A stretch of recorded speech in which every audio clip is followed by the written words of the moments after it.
Hello guys, welcome to my channel. हमारा आज का टॉपिक बहुत ज़्यादा इंटरेस्टिंग होने वाला है क्योंकि आज मैं आपको बताने वाली हूँ कि स्पर्म फ्रीजिंग क्या होता है, स्पर्म फ्रीजिंग कैसे किया जाता है, स्पर्म फ्रीजिंग किन लोगों को करने के लिए सजेस्ट किया जाता है और स्पर्म फ्रीजिंग करने का कॉस्ट क्या आता है। सबसे पहले हम ये जानते हैं कि स्पर्म फ्रीजिंग क्या होता है। एज द नेम सजेस्ट, जैसा कि आपको नाम से पता चल रहा है कि स्पर्म फ्रीजिंग का मतलब होता है स्पर्म को फ्रीज कर देना।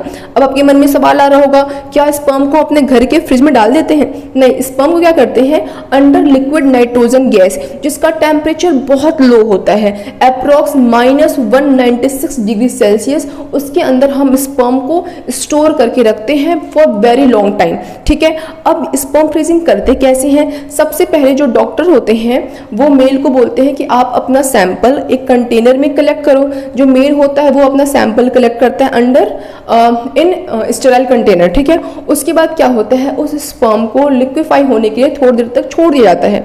उसके बाद उसको क्या करते हैं, जो डॉक्टर होते हैं उसके अंदर क्रायो प्रोटेक्टेंट्स ऐड करते हैं। अब आपके मन में आ रहा होगा कि क्रायो प्रोटेक्टेंट्स क्यों ऐड करते हैं? इसलिए ऐड करते हैं क्योंकि जो स्पर्म होता है, मैंने आपको बताया कि बहुत ही लो टेम्परेचर में उसको क्या करते हैं, हम स्टोर करके रखते हैं। अब उतने लो टेम्परेचर पे स्टोर करके रखेंगे तो उसके अंदर कहीं आइस क्रिस्टल्स ना बन जाए और स्पर्म जो हमारा है वो कहीं डैमेज ना हो जाए। इसकी वजह से क्या करते हैं, स्पर्म के अंदर क्रायो प्रोटेक्टेंट्स ऐड करके रखते हैं और उसके बाद उसको उठाते हैं और जो हमारा लिक्विड नाइट्रोजन गैस है उसके अंदर हम -196 डिग्री सेल्सियस पे स्पर्म को स्टोर करके रख देते हैं, जो कि बहुत सालों के लिए हम उसको रख सकते हैं। और उसके बाद आता है सवाल कि आखिर किन लोगों को सजेस्ट किया जाता है कि आपको स्पर्म फ्रीजिंग करा लेनी चाहिए और क्यों। देखो, सबसे पहले अगर किसी का लो स्पर्म काउंट है, ठीक है, लो स्पर्म काउंट के क्या रीज़न होते हैं ये मैंने ऑलरेडी किसी वीडियो में बता रखा है, मैं लिंक दे दूंगी, वहां से जाकर देख लेना। अगर किसी मेल का स्पर्म काउंट क्या है, बहुत ही लो है, उसे लगता है कि फ्यूचर में जब मुझे बेबी प्लान करना पड़ेगा, फैमिली प्लानिंग करनी पड़ेगी, उस टाइम तक मेरा जो स्पर्म काउंट है वो बहुत ज़्यादा कम हो जाएगा और प्रॉब्लम हो सकती है। तो उन लोगों को क्या करते हैं, डॉक्टर सजेस्ट करते हैं कि आप अपना स्पर्म अभी से क्या कर लो, फ्रीज करा लो, ताकि आप उसे फ्यूचर में यूज़ कर पाओगे। सेकेंड, अगर कोई कैंसर पेशेंट है, आजकल जो कैंसर हो रहा है वो यंग जनरेशन हो जा रहा है, शायद जो मॉडिफाइड लाइफस्टाइल है, जो गलत खान पान है या फिर स्मोकिंग, एल्कोहल, इन सब के कारण से, तो जो लोग कैंसर की पेशेंट्स होते हैं वो बहुत सारे थेरेपी से होकर गुजरते हैं। कीमोथेरेपी होती है उनकी रेडियोथेरेपी होती है, जिसके बाद क्या होता है, जिस दौरान क्या होता है कि जो स्पर्म होता है ना उसको बहुत ज़्यादा स्पर्म बहुत ज़्यादा डैमेज होता है उस थेरेपी के दौरान।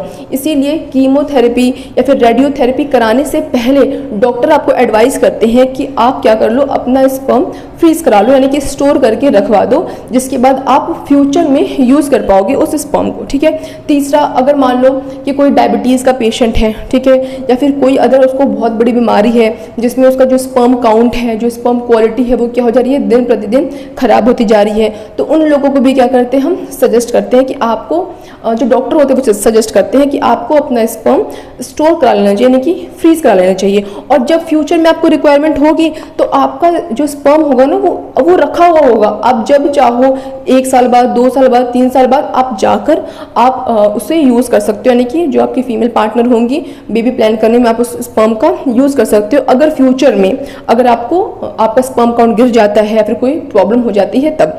ठीक है, अब मेन बात करते हैं कि जो स्पर्म होता है उसे हम फ्रीज कराने का जो कॉस्ट आता है वो क्या आता है। तो जो स्पर्म फ्रीज कराने का जो कॉस्ट है ना वो बहुत ज़्यादा नहीं होता, जो एग फ्रीजिंग का कॉस्ट है वो बहुत ज़्यादा हाई होता है, लेकिन जो स्पर्म फ्रीजिंग का कॉस्ट होता है ना वो as comparison to egg freezing उतना ज़्यादा हाई नहीं होता है। एग फ्रीजिंग का जो कॉस्ट आता है वो अप्रॉक्सीमेटली 10,000 से लेकर 5-10 हज़ार से लेकर 20-30 हज़ार तक एनुअली आता है। ठीक है, हर साल आपको इतना पे करना पड़ता है अपने स्पर्म को फ्रीज मतलब स्टोर रखने के लिए, क्योंकि ये वेरी इसलिए करता है क्योंकि अलग अलग क्लिनिक्स होते हैं वो आपको अलग अलग सुविधा प्रोवाइड कराते हैं, अलग अलग फैसिलिटी होती है, कितनी अच्छी क्वालिटी वो आपको देते हैं, तो उस पर डिपेंड करता है कि जो आपका स्पर्म है उसको स्टोर कराने का कॉस्ट क्या आएगा। नॉर्मली ये 5-10 हज़ार से 20-30 हज़ार के बीच में ही आता है, जो कि चार्ज होता है आपका एनुअली।